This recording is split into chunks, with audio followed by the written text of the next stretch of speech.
UNICEF estimates that over 500,000 children under the age of 5 die each year around the world as a result of the debt crisis.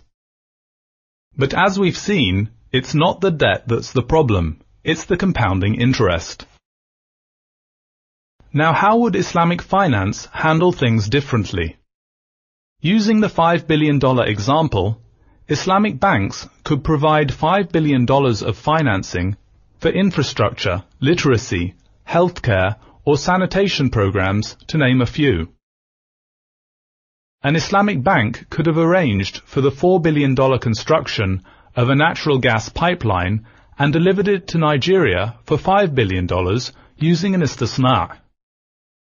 Or taken an equity stake in a highway project and shared in profits and losses using musharaka or mudaraba. Or purchased commodities and sold them at a premium using a murabaha.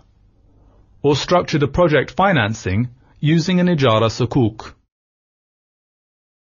These names may sound new to you, but as we explain them in our training modules, they're much like conventional equity, trade, and lease-based instruments already familiar to most bankers. Islamic finance, after all, permits legitimate profit. We're not asking that everything be changed. Just the harmful parts, and eliminating interest would be the first step. In all of these cases, the bank could not have charged more than the initial financing premium. So if the Islamic bank was owed $5 billion, that could never turn into $44 billion or even $6 billion. The debt would have to be fixed. Throughout our training modules, we'll show you how these and other Islamic finance products operate. Let's take another example of how Islamic finance is different from conventional finance. This time, let's make it a little bit more relevant to our day-to-day lives. Nick the home buyer. In 2009, Nick lost his job, his house, and all the money he had spent paying off his mortgage. The property bubble that triggered the global financial meltdown could not have happened if the properties had been financed Islamically. Why? Because a conventional bank merely lends out cash. Legally, it can keep lending this cash over and over, well above its actual cash reserves. An Islamic bank, on the other hand, has to take direct ownership of an actual asset, whether for a longer period in a lease or partnership, or a shorter period in a sale or trade. Islamic finance always limits the institution to an actual asset. The next time anyone wonders whether Islamic banking is just dressed up conventional banking, ask them to show you a single major consumer bank that co-owns actual properties with their customers. Of course, there's no excuse for Islamic banks that are Islamic in name only.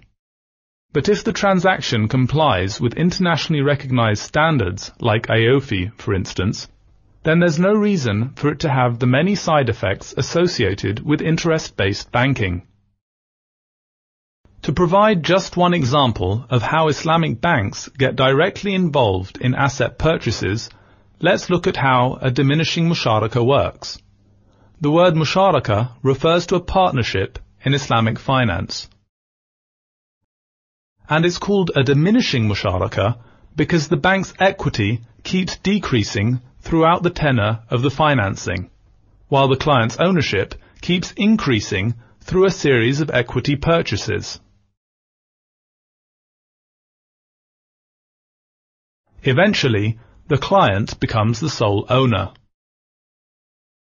If Nick had lost his job with a diminishing musharaka, at the very least, he would still have an equity stake in an actual property that he could monetize.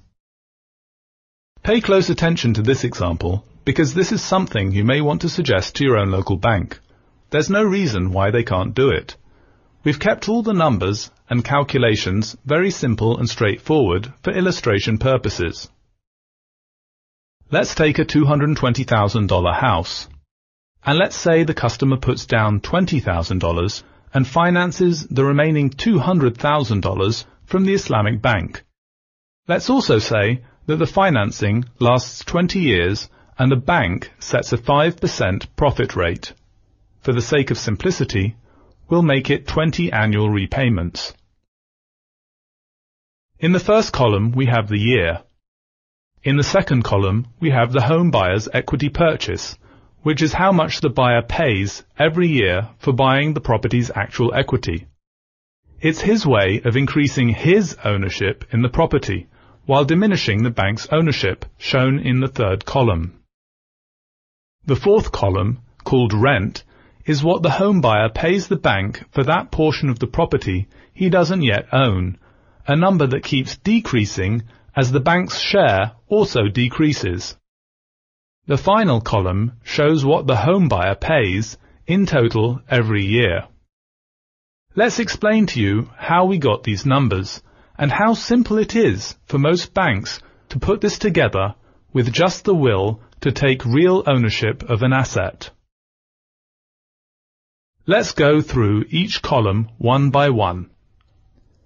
The home buyer's equity purchase of $10,000 is a simple straight-line calculation of the $200,000 divided by the number of years for the financing, 20 years. We subtract this $10,000 each year from the bank's total balance to get the next column, the bank's ownership, which, as we see, keeps going down each year until the bank owns none of the property.